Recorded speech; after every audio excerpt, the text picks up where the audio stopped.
everything I do, I'm all in. I bought 3 houses in a market that I chose, which was San Antonio, rather than starting with 1 and learning all the lessons on 1.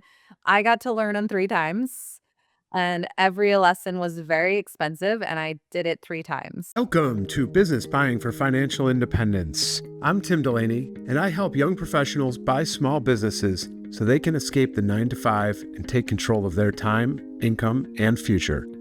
If that sounds like you, hit the subscribe button and let's get into it. Today I have Ashley Coates. Ashley is a real estate investor, operator, and broker with over 20 years of experience. She specializes in converting single-family homes into licensed residential care facilities, creating scalable, system-driven cash flow. As the founder of Residential Care Collective, Ashley helps investors build care businesses without becoming the bottleneck or compromising quality. Her work bridges real estate, operations, and leadership. Ashley, welcome to Business Buying for Fi. Thank you. Thanks for having me.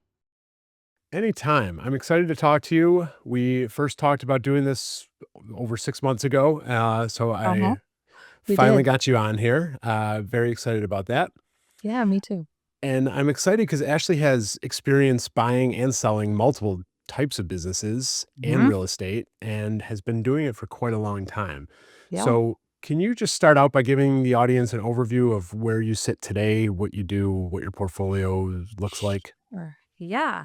So my husband and I own a real estate company where we flip, we do buy and holds, we do BRRRRs, just kind of depends what the exit strategy is there. I am a real estate broker. I own a brokerage, very small brokerage. It's myself and 2 other agents, but brokerage nonetheless. We own a restaurant. It's a Mexican inspired restaurant, local, and I am starting a residential care collective for helping people scale their businesses in residential care, and we own a portfolio of 5 residential care facilities. I think that sums it W- up. That's it. Just a couple small things. Yep. That's huge. Can you just let everybody know what a residential care facility is for those that might not know? Most people refer to them like as assisted living, I think is the most common term. There is, you can go anywhere from small homes. Ours are residential style 4 and 6 bed, all the way up to big scale facilities, depending on state and regulations and things like that. We like to take small residential, regular, everyday homes and turn them into residential care facilities. You can also do it with small multifamilies. Okay.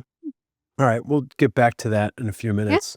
But let's back up a little bit and tell people how you got started and I think you started at a pretty young age as well. So, Yeah, I did. So my mom was a real estate broker and an investor, and she did a lot of creative things and brought me into the business really young. From the time far back as I can remember, I was doing open houses and things with her, but I think about 12 was when she had me take over the property management side of her business. That was when I started helping with all the maintenance requests, getting leases renewed and signed, collecting rents, making deposits, sending owners checks, things like that. She had me start processing loans, paperwork side, of course, around 14 or 15. And then my mom passed away actually when I was 16. And that was when I inherited the business. And I had already taken my broker's license or my real estate license, not my broker's license. But in California, you can take the test at any age, but they won't issue the license till you're 18. So my dad and a friend of my mom's helped with the licensing up until I was old enough to actually get my own license so that I could keep the business alive. that's awesome. And So, yeah. I don't know many 16-year-olds in my life that would be able to take over a brokerage right now. Yeah, it was kinda all I knew, though, like, I was already graduated high school, and I had already been she we knew she was sick for about a year, so I had time to kinda adjust to that and knew that that was, it was there was really no other option for me. She had also owned, several businesses and taught me a lot about business as well, so I had been there when she bought her first laundromat, actually, and so just kinda something like, I don't know, she was just someone that was never scared of anything and always just kinda taught me, like, you just do it, like, you jump in and you figure it out and you just grind and get it done, and so nothing things like that have never really scared me, I guess. That's an amazing mindset to have and to grow up with, and to watch. Your mother sounds like she's very inspirational, which is awesome for a young person or for any person, really. That's because that fear is something I see in a lot of people, and actually I discussed it with my guest that on the episode that came out today, February 10th, where we talk about the mindset, and a lot of people, their biggest hang up in buying a business or investing in real estate or doing Yeah. things like that is just that mindset or that fear of doing the wrong thing. Uh-huh. But so Yeah, it's hard to overcome that, and I think sometimes I think a lot of people would say, like, I'm almost fearless to a fault because I don't have a lot of reservations. I'm just kind of I've always just figured it's gonna work out one way or the other. Like, no matter what is the absolute worst thing that can happen? Like, it will work out. It may not be the outcome you desired, or it may not be, you know, it might not be what you wanted, but it will be okay. yep. So, it's kind of been my philosophy on a lot of things, which has probably got me in some trouble here and there, but whatever. I I guess on that note, what's like the worst fear you've ever had going into any kind of deal? Into a deal? Yeah. Man, that's tough. I don't know. Um, I would, not definitely not the fear of failure because I think that the fear of failure is always there and it's real. And I know that failing is always something that can happen, but I also feel like for me, that's just like, it's not really failure, it's learning. And it's like, so I always take it like I've got something to learn here, even if it doesn't work out. Like, what can I learn? What can I pivot? How do I make it better next time? So that's probably not a fear. There's always a fear of losing a lot of money, which we have lost a lot of money in business for sure. But it's never been detrimental or catastrophic. Yep. So that fear is definitely there, or leading people. I think that's probably actually, I could say my biggest fear is leading other people into something. I tend to take on a lot of responsibility for my team and people that I bring with me. And it would be really hard for me to dive into something with a team and then let them down and not provide the outcomes for them. That would definitely be really hard for me. Yeah. That makes sense. And that's definitely a warranted fear because you're affecting other people in that scenario. And then a second part to that question, in all of you talked about losing a lot of money. What is the worst thing that has ever happened in a deal that gone Um, bad? when we dove into we have our flipping business and we do that here locally. We have a team here. Um, about a year ago, year and a half ago, something like that. At that time, our team here, my husband's team, mainly our construction team, wasn't super strong, and it was sucking him in a lot and pulling him away from me and the family, and I really didn't like it. So my idea to fix that was to flip out of state, and which I'm glad I did it, and, we're still doing it, but the way I did it wasn't the best, and everything I do, I'm all in. I bought 3 houses in a market that I chose, which was San Antonio, rather than starting with 1 and learning all the lessons on 1, I got to learn them 3 times, and every lesson was very expensive, and I did it 3 times, so, um we learned to flip out of state the most expensive way possible. But at the end of the day, we are still there, we still do it, and, we do have a viable path forward now, so it's not a total loss, it was just a financial loss for a year. An expensive learning Yes, yeah. experience, which Yes, it was. you kept using the word lesson there instead of complete failure, which is the great way to look at Yeah, any mistake, any failure. As long as you're learning a lesson from it, it's kind of worth it, in my yeah, opinion. I It's think we expensive. could have gone to any Ivy League school, though. Yeah. Okay. Okay. So, That's fine. and again, at the end of the day, it does sound like a lot of money, and nobody likes to lose any money, especially that much. But when if that's the worst that happens and you're still here, you're still doing it, and you're still doing it in that market, it couldn't have been that bad. So it's just some of those fears that people have going into something are warranted, but at the end of the day, if the worst that happens is you lose a little money Yeah, and and you it's learn and you can keep doing it, yeah, it's not the end of the world. it's just money. Yep. Um, Well, so let's talk about this is a business buying podcast. Let's talk about a couple of the businesses that you have bought in the past. sure. That you mentioned a Mexican inspired restaurant Mhm. in California. Yeah. How did that Before come about? that Okay. was, the first business I ever bought was a laundromat. Okay. That was back in, oh boy, 2013, I wanna say. Um, like I said, my mom had already owned laundromats, and, my dad owned one at the time, and, there was a laundromat for sale, and I just kinda, did the numbers, did the math. He already knew the business. We both knew the business. We, did everything as a family, so we understood the business, and for me, it was easy because he already operated one, so essentially I bought it, he operated it, and we got to kinda partner on it basically, split the income, and he did the operations, I did the purchase, and that worked out really well.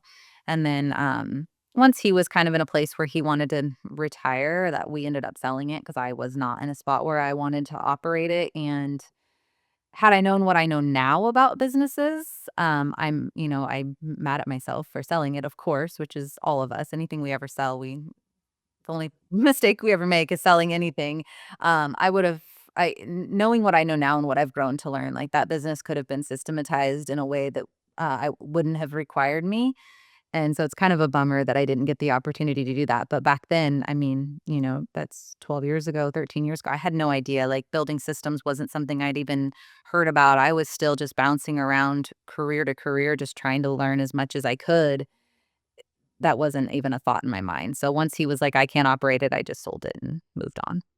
Got it. Let's let's go into that a little bit more because laundromats seem to be a super hot topic right now. I No, it's feel funny. like everybody keeps asking me about laundromats. Yeah. I've actually looked at a few. I can't make the numbers work on any that have been available near me. What you talked about needing an operator, so I guess that's a big thing to touch on right away. Is a lot of people like laundromats because they assume that they're completely passive.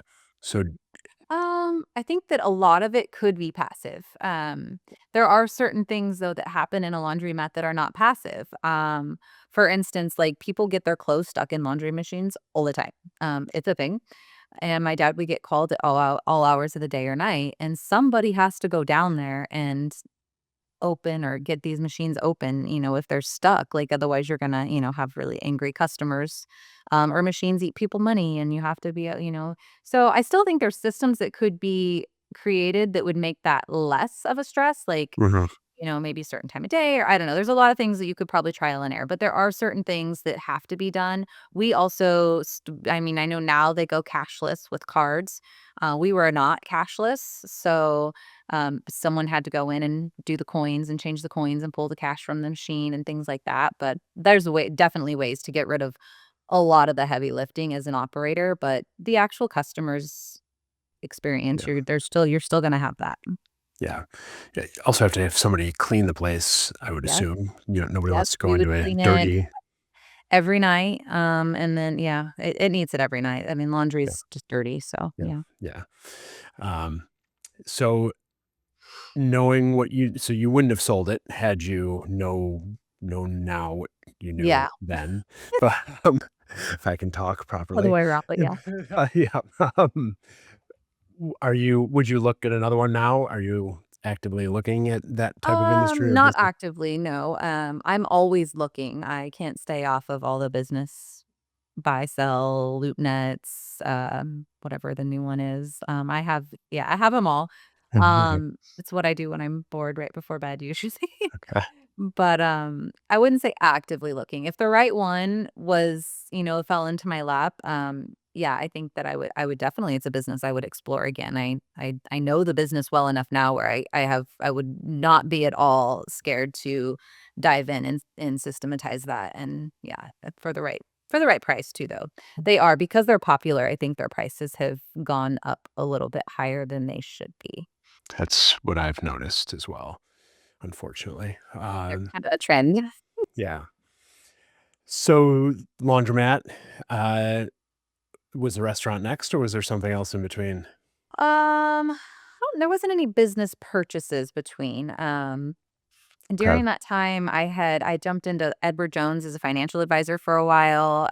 Just wanted to kind of understand the stock market and that side. Did some financial advising.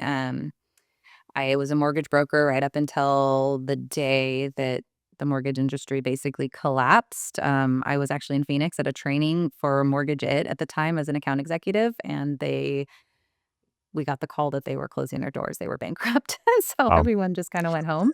That was the end of that career path, but it was fun. I got to learn a lot about sales and my knowledge of the mortgage industry. It was, I was already processing loans, but that was the backside of it. So that was cool.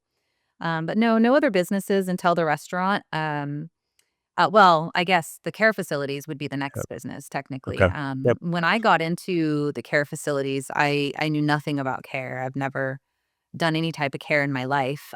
It was just a business opportunity that was brought to me by a broker that also came with real estate. The woman who owned them, she was so sweet and she built them from the ground up and didn't she knew about care, not necessarily about business, and so she built these wonderful care facilities and cared for these amazing people, but it was just kind of taking over her life, and she was at a place where she was ready to retire, but couldn't because she couldn't step away. She was very much the business depended on her in everything.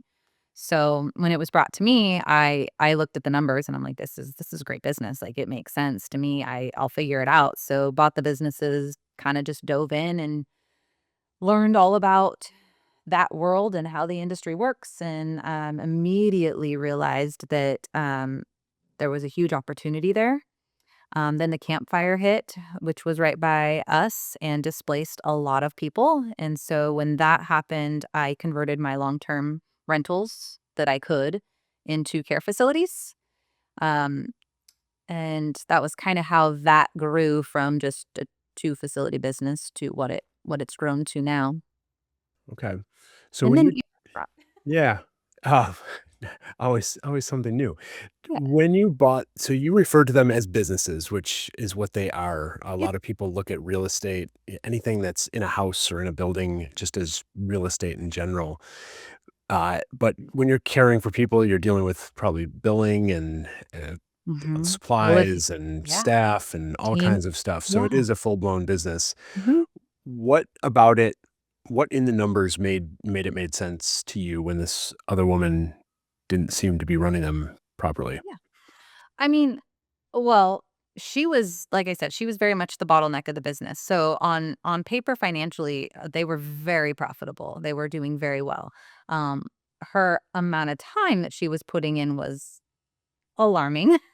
but um but for me, like I look at it as it's kind of 2 sides. So there's the real estate side and then there's the business side. So we do own the real estate, and we have an LLC that owns it. And then I own the business and the business rents the real estate. So there's 2 opportunities there. So as an industry, a residential care facility tends to pay a way higher than average market rent because it's a business. It comes with a lot of different things. So I rent my properties from myself at a very reasonable rate. I get to, cash flow there. It's a triple net lease. The business pays insurance, business pays taxes, business handles all of the repairs, all the maintenance, and all the capital improvements for the most part, unless it's like a roof or something, because it's part of the business. Um, and then as far as the business goes, like I immediately just started honing in on the systems and figuring out what are the core processes of this business, what makes it work, what layers can I add in, and just slowly started removing myself over a very long time. I mean, and it's like every time it's with any business when you can systematize up to a certain point, and then at some point you're going to hit a ceiling, and it's that your systems are going to break because you've maxed out basically, and so then you have to rebuild them. So that's happened multiple times. Building systems for two facilities was one thing, then opening three more, or I think 2 more at the time, that was another rebuild. And then we renovated a couple of homes and did, like a burr and care essentially. Um, we did a full renovation and then converted them. And then again, it was another ceiling, like, okay, now we gotta rebuild again. And so every time we did, it's added on new systems, new levels of leadership. But each time I've done that, I've been able to remove myself even more to where now I attend a weekly meeting, about an hour and a half, and that's pretty much it unless we're actively building or growing. That's where I come in and if we're gonna be opening a new facility or if we're changing a department in the way we run something, like, that's when I come in, but for the most part, they run without me. How many facilities or how many beds or okay. So you run 5 facilities with about an hour and a half meeting a week, which is amazing coming from buying the original business with 2 facilities and a owner who was Mhm. way overworking herself. Yeah. That's and that's where there's a lot of opportunity in businesses like that I Mhm. see, where owners are working heavily, they're involved in way too much stuff, Yeah. everything's on their shoulders, Mhm. and somebody like Ashley can come in and figure out how to systematize and make processes better. It's systems and people too. Yep. Good leadership, finding the right people, making sure you have the right personalities in the right spots. That's big. I've learned a lot about that this last year. I've hired the wrong people time and time and time again. And it's not that they're the wrong people, they're great people. I just hired them to do the wrong job or, didn't communicate well enough to where they even understood their job or the outcomes that they were responsible for. So but that's the way you learn the best is by making those mistakes and then having to reset and do better. Yep. Um, yeah, people can be a challenge, but used correctly and trained correctly are an amazing asset for any business. When you were looking at that business and saw how much the owner was working, there are a lot of people that would say, run away. You don't want to buy that business because you're buying yourself a job. How did you think about that at all? Did that matter or cross your mind?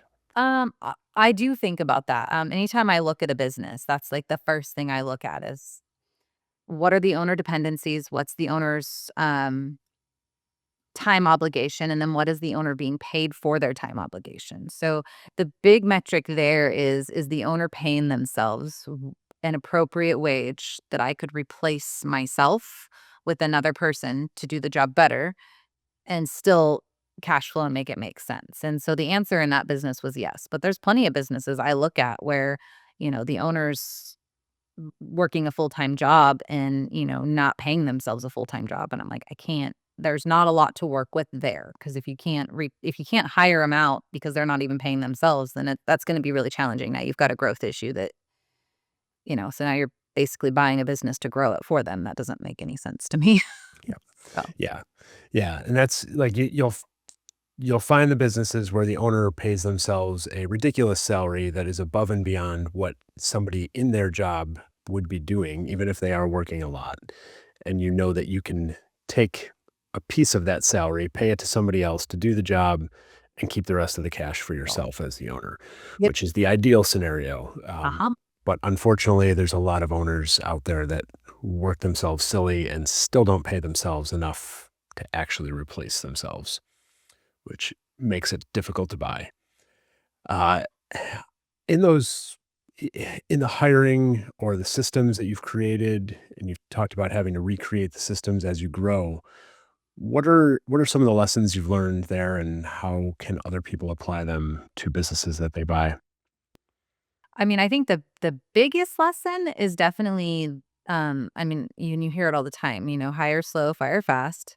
But the big part of that is making sure you're hiring the right person and using tools that are available to you to try to figure that out the best possible. So a couple things I've implemented is I use personality tests. I have personality profiles built out for each position within our companies, and I do this for every company. So every company has an organizational chart, of course, and each position has not only a description of that job, It has a description of what the outcomes are and what the responsibilities are. So that person knows what are they responsible for, what outcomes do they own, like what does success look like essentially. And then there's a personality profile that I've built out for the person that's going to best fit that role. And so when we go to hire, we are using personality tests to make sure we're hiring the right personality fit. Because if you hire someone that's, totally introverted for a job that requires them to talk to people all day long, like they are not going to do well. It's not that they're not a great person and they would probably be great somewhere else, but you've put them in a role that they just can't be successful. So that's probably the biggest thing I think we've really grown to learn, and then the other thing is, like, feedback, getting the right information in front of you weekly so that you can catch red flags early, whether it be with people or systems, so if something's breaking or something's not working, because a lot of times it can be a system is like, you're outgrowing a system, that could be a problem, or it could just be that someone's not executing the system the way that they're supposed to. But if you don't have that information coming back to you and you're not reviewing it in a way that is, visible to where you can see it, you're not gonna see those trends and you're not gonna know until it's too late. So I think those are the 2 biggest things, like, last year that I implemented that have made a huge difference and have changed my teams and leadership, like, 10x. Hmm. When you purchased any of the businesses, how quickly were you doing did you implement those personality tests on the existing employees, or is it okay, so you do it right from the start as you Yeah, buy 'em. we did, basically a people analyzer. I love EOS, and that's what we've implemented, and so we went through and did a people analyzer so that um I know now, like, who's in the right seat for sure, like, they are gold in that seat, um, or who probably needs a shift or where we might have issues. Also, the personality tests that we use really give us a lot of insight on how to manage those people, what type of leadership they need, what type of feedback that they need, like almost like love languages for the workplace kind of thing. Because some people need really good feedback, some people need really good systems. Like it just depends. And so knowing how to communicate with those people, it was really eye-opening when I went through this, especially with our higher level leadership team. I had a couple people that I was really struggling with on our leadership team, and I just felt like they weren't getting it. When I did this, I realized it wasn't them, it was me. I hadn't given them the information that they needed to be successful in a way that they could utilize it. So we've made some adjustments in the way that I've presented information to her, and I mean, it's night and day, where she's at now from where we were a year ago. And that's because of you're adjusting what you're doing and how you're presenting things Mm, to her. yeah, Yeah, it's, I think a lot of leaders are quick to blame and point fingers at their employees and the others yeah, around them, when a lot of times it's just small shifts that we can make mhm, ourselves at the top, that yep. can make a huge impact. Yeah, And and then staying consistent, that's the hard thing as a leader, especially as a visionary. We are all over the place, and it's like, I wanna get this done so I can go on to the next thing, like, I'm ready to do something, I wanna build, but you have to slow down and take that time to fully implement it and make sure that it's running before you chase that next thing. yeah, It's yes. so hard. Yeah. Very hard. Uh, and you mentioned EOS, the Entrepreneur Operating System, and that was Gino Wickman, the Yes. book Traction, Mhm. which is a great read, great systems. Yep. And you do that across your assessment, your personality assessments, your job descriptions. You do that for all employees at every level, At every business. in every business, Yep. which is fantastic because there's a lot of people that feel like those are only for office type jobs or Mm, higher level positions, but they can be important for absolutely. everybody. We actually implemented it this year. This is the first year we've done our because our real estate business is just really my husband and I. We have a construction crew, we have a transaction coordinator, but it's really us. But we implemented it this year and it's already making a huge difference for us. Just having that consistent meeting every week, going through all those things, tracking issues, tracking metrics. We can see things. It's made a huge difference. And then we kind of implemented it personally as well. That's kinda how we're almost running, like, our personal goals and stuff for the year. We're setting annual goals, we're setting quarterly rocks, and we, sit down and talk about it once a week. Nice. That's that's awesome. What how much how much of that do you share with your teams as well on the All of it. personal side? Oh, Yeah. yeah. Yeah. I mean, I guess I haven't sat down with my team and specifically been like, here's my goals personally for the year. I mean, we do talk about it a lot. So they probably know. At least my higher level core team, they definitely know.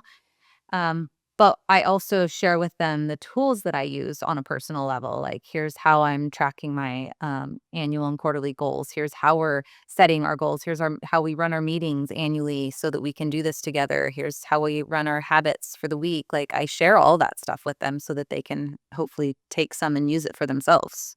Yep. Yeah, that's fantastic. I would like to hear a little bit about the restaurant as well, Okay. because it's an industry that I personally have no interest in buying Yeah. a business, but I think the way that you operate that as well, which seems to be consistent with the way you operate everything, might make it more appealing to myself or to others that shy away. Well, I do think so. I mean, transparency, I do think I was really lucky. Um, Again, this was just me on LoopNet, or I don't even remember which one I saw it on, but I just scrolling. I kept this was what 21, I think we bought it, 21 or 22. Um, just kept seeing this restaurant come up and but it didn't say which restaurant it was. It just said like had the basics, and the numbers looked really good. It was SBA approved even, which is rare, as you know. So I finally just called the guy. I already knew him because I had owned a bar and restaurant a long time ago with my ex-husband, and I knew the realtor, and I'm like, "Hey, send me the information on this. I'm just curious." And I knew he would. So I get it, and it ends up being a restaurant that's been in our area since 1968.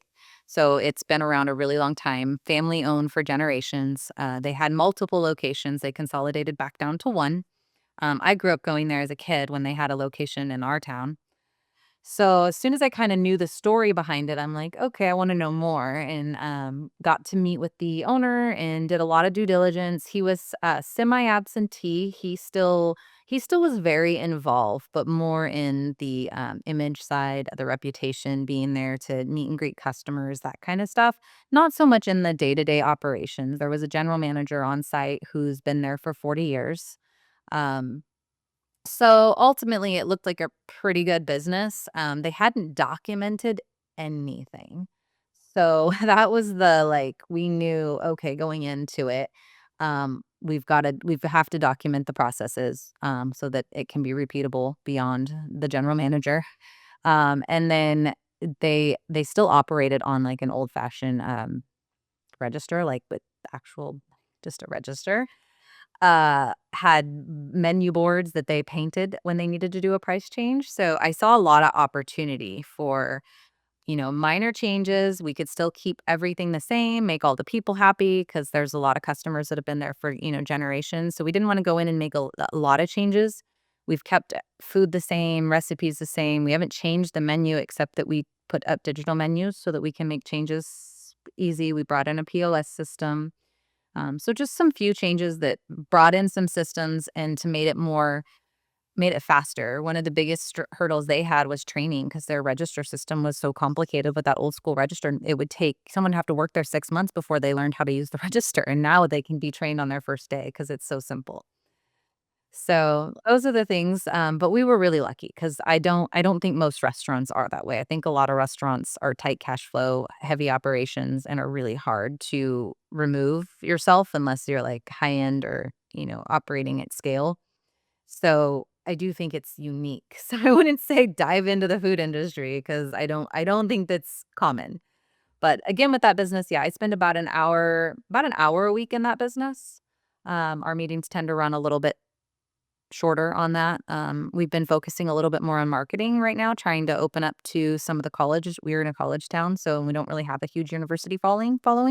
So I've been diving into that a little bit, but Interesting. That's yeah, the point of sale system, that was one of the first changes I made at my liquor store as well. Day one, they got rid of that old cash register. There's a lot of room for error in those machines too that people forget about. So the cost of upgrading was substantial, but once you do it, Yeah. you don't even know how much you're saving in the long run Right. by avoiding mistakes. You get and that's where you get that feedback loop. That's where your information comes from. And I think that's for me, that was the biggest thing is I need to see what's our average ticket price? What's our, what hours of the day are we, not making any money? So you can make decisions when you have that information. When you don't, it's really hard. You're just making decisions blind and guessing to see if it makes a difference or not. Yep, that's true. Yeah, that's the fantastic thing with the point of sale systems now. They give you so much information, almost too much sometimes, but you can analyze all of that data and make decisions for marketing or staffing and all kinds of things that help run the business more efficiently. Yeah. Um, is there anything like that in the care industry, like with Yeah. so you're Yeah, using we have some technology great for that? technology. There is a client database management system that's phenomenal. Manages all the important metrics when it comes to clients. We're able to get really granular with it. We have care tasks set up for each client. I can pull reports to see how many care tasks were missed or omitted, and I have to say why. Appointments. It also tells us when documents are expiring way before they expire, so we can get those things in. So yeah, it's great. There's a ton of data we can pull from there. Nice. Yeah. How how do the staff adapt, I guess, in either the restaurants or the care facilities to utilizing more technology on a day-to-day basis? Change is hard, especially for people that have been there for a long time, and the general manager's been there for a long time, at the restaurant. She was very resistive at first, but once we got it up and running and we got through that initial, like, push in that struggle, she loves it now. She sees the value and how much less training is on her and how much, it's hard with turnover because of the type of restaurant we are. We have a lot of younger kids. We're a lot of people's first job. And so, having said that, their tenure's not usually all that long. So when it takes 6 months to get someone trained on a register and they're usually only with us, 12 months to 2 years tops, that's a problem. So, yeah, she loves it now, and then same with the facilities, like, it's still a struggle, and, some love it, some hate it. I think more hate it than love it, to be honest.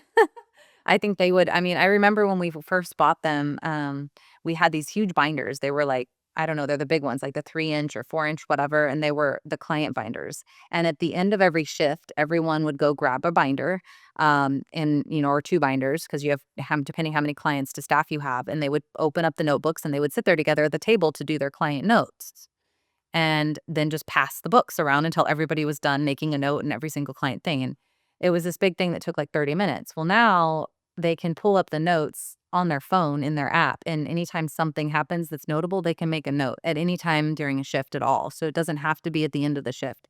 So that's, like, something I think that they love, but then there's other things where, there's all these care tasks and they're like, "It's just, it's too much." They don't love it. They feel like they're being micromanaged, but for us, it's not about micromanaging them. We know they know how to do their job. It's about documenting it for us. It's a huge protection layer for us to be like, "Nope, we can print out every single time we did XYZ, and there you go."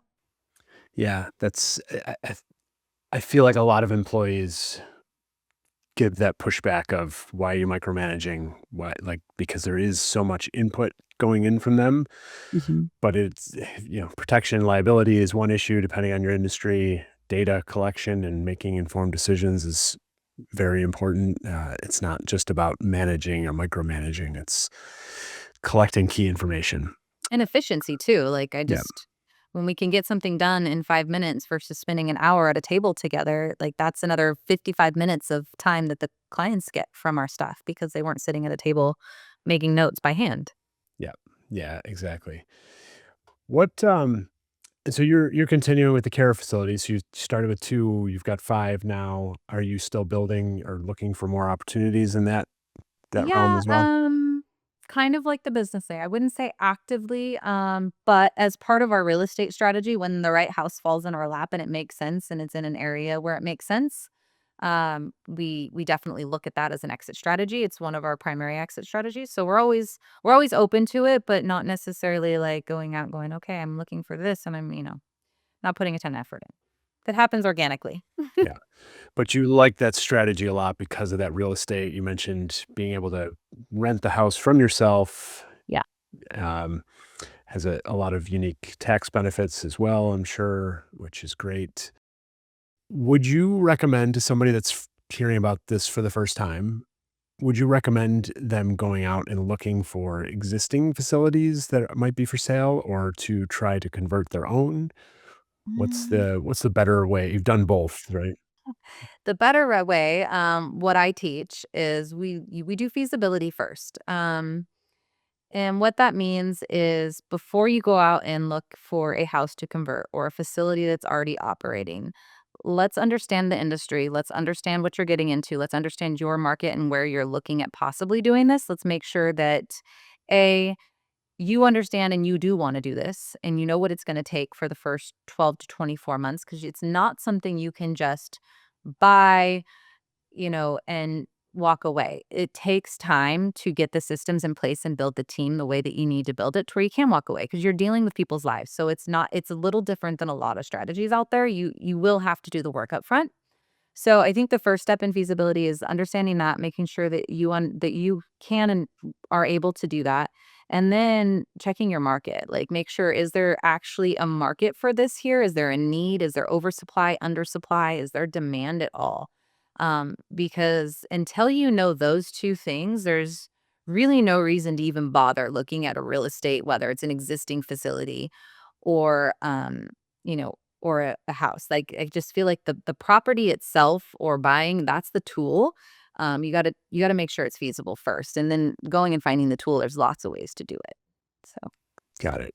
And I think that advice applies to most businesses out there, whether it's yeah. an already existing one or whether you're starting from scratch in any industry, making sure there's an actual demand and need for what you're doing before jumping in is Yeah. important. Yeah. So, assuming that there is a need and that it makes sense in their area, what should the next thing be? Call you So for help I, or yeah, I think I think there's a lot of opportunity both ways, is what I think. I think that there is a lot of people that have dove into this world because it kind of started getting a little pop. People started talking about it. There's a lot of opportunity out there for people that have opened facilities or bought facilities and then feel in over their head, haven't done the right steps to put the systems in place and aren't really sure how to, that are trying to exit. So there are a lot of opportunities for already existing facilities. There's still also just a lot of people that have been in this for years that are burnout, like the same person I bought from. So there's a lot of opportunity there. And then I think that there's also a lot of opportunity, especially for people that are real estate savvy and are already using real estate as a primary strategy to buy and convert into a facility. It's not super challenging by any means. So, if you're already used to doing renovations, renovating for a flip versus renovating for a facility is not a lot different at all. It doesn't change. Actually, we just did one. We were going to do a facility with it. Last minute made a decision because I just don't think the demand's there in that county anymore to convert it back, and it was a $10,000 budget change, between the 2. So it changed almost nothing. yeah. Okay. Awesome. In terms of any other advice for people looking to buy or start a business, what would you share? Find a mentor? Okay. I like it. Uh, yeah, I think Yeah. that's the thing that I've always seen the value in is, finding mentors, finding people already doing the thing that you wanna do, finding people that are doing things that you can't even imagine doing, putting yourself in rooms and in situations where you get to have conversations um, and open yourself up to worlds that you didn't know existed, and copying things that people already did, finding ways to add value to people that are like that. You can't just go up and constantly ask people for things. Like you need to add value. Figure out how you can add value to their world because then they're going to add more value than you can ever imagine to your world. Don't be scared to spend money on that kind of growth. The amount of money I have spent in coaches and mastermind groups, and I mean, it's absurd, but it's fueled growth beyond anything I could have imagined, 10 years ago for sure. I would agree with that 100%. It was something I hesitated and refused to do for a long time. But once I started spending the money on getting into these groups and getting around the right people, it changed a lot for me. It accelerated everything. So Yeah, when it's, you are in a group with someone that it's the normal, versus, your everyday group, it's probably like you're the only one talking about doing some of this stuff, but then you get into groups like that and it's just the normal. Like that's the everyday normal, and then it just normalizes it for you. yeah, couldn't agree more. And I think you have a group for people that are interested in this as well, don't you? I Or are you do, starting yes. one? Okay. Starting one, Where? yeah. We are residential care collective, helping real estate investors or entrepreneurs run cash flowing residential care facilities. That's definitely a good resource to check out. I believe that Ashley is being pretty modest in her success in operations and how she structures these businesses. If you have ever run even like people that have run departments in corporations, when if you compare it to what Ashley is doing on a day-to-day basis with the amount of businesses that she's operating, and being able to condense those things down into tight, concise meetings with her leadership team is pretty impressive. So if you're in that space or want to be in that space of residential care, definitely reach out to Ashley. She'll be an amazing resource. If you are interested in buying businesses in general, to that point on mentorship, and from what I've been seeing with a lot of people, is getting over that hurdle of feeling comfortable. We talked about it at the beginning of this, where Ashley has said that, she doesn't have an immense amount of fear around, giving something a shot. It's what's the worst that can happen. Get And comfortable with being uncomfortable. yep, I think I posted that on Threads this morning. Um, Yes. it's one of my regular phrases. Yep. But getting around that group of people that can help you get over that fear, whether it's in buying a business, whether it's in operating a business, whether it's in growing your real estate portfolio, whatever it is. So reach out to me, reach out to Ashley. There's others out there as well that will definitely help you along the way. Anything else before we close out, Ashley? Oh, I don't think so. Thank you so much for having me. I think we covered it. Awesome. Thank you very much for being here. I really appreciate your time. And thank you all for listening. Look forward to seeing you again soon. Cheers. Thanks for listening to Business Buying for Financial Independence. If you're serious about owning your time and building long-term wealth, make sure to subscribe so you don't miss the next episode.